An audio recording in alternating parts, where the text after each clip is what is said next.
Hi guys, you're watching this because you're about to probably have a prostate biopsy which has you somewhat concerned.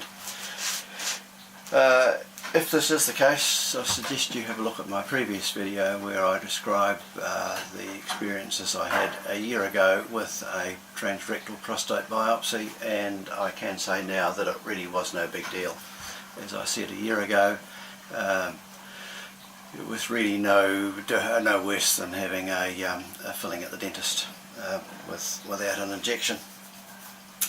The reason for this video is just to recap on what has happened and what probably I think may happen in the future.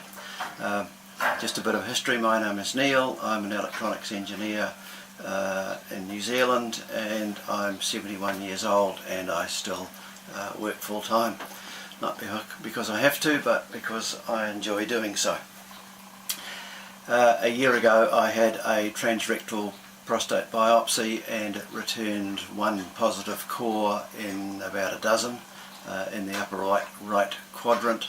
My PSA at the time was around 4.5, 5, and as I say, there was one positive core.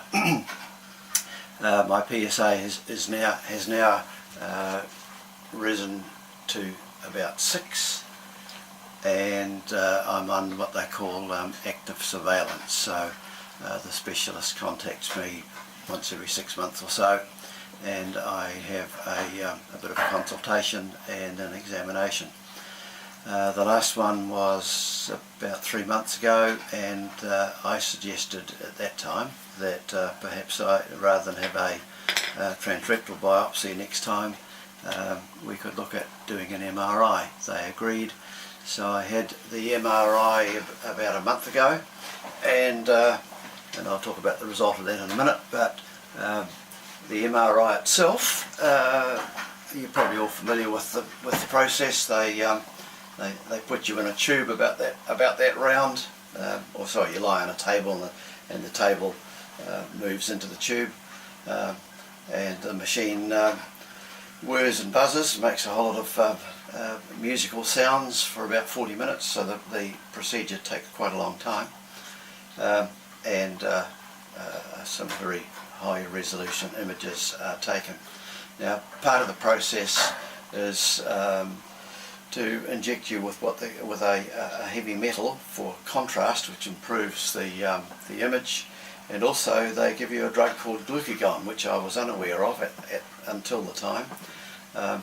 Glucagon has a number of effects. It raises the blood glucose quite dramatically, but one of the side effects is it stops the peristalsis, stops movement in the bowel, movement in your intestine and bowel, and the reason for administering glucagon is to stop the bowel moving and therefore give a better picture. It's a bit like trying to take a photograph when people are moving. The glucagon made me violently ill, and I vomited continuously for 10 minutes or so, which wasn't a pleasant experience, and I find out later that this is relatively common. However, I digress. The rest of the MRI did yield some results, and they also showed those results showed a suspicious area in the upper right prostate quadrant, the upper right apex, which was where the positive sample came from a year ago. So the specialist has decided that he wants to do a trans-perineal biopsy, which is scheduled for around January next year, January 2018. The trans-perineal biopsy is one where they take core samples through the area about halfway between the rectum and the base of the scrotum. The advantages are that they're not going through the bowel wall, so it's much lower in infection risk. I presume one of the disadvantages is that it could be painful without anaesthetic, so it's done under a general. So I'm scheduled for a general anaesthetic with the drug that Jackson overdosed on, not propanol. Sounds like propanol, but it's not. I've had that before, and it's quite innocuous to the patient. So that is scheduled for next year. I'll do another video after that and tell you how that went and describe the side effects, if any. Alright, thank you for watching, and we'll see you in a month or two. Cheers.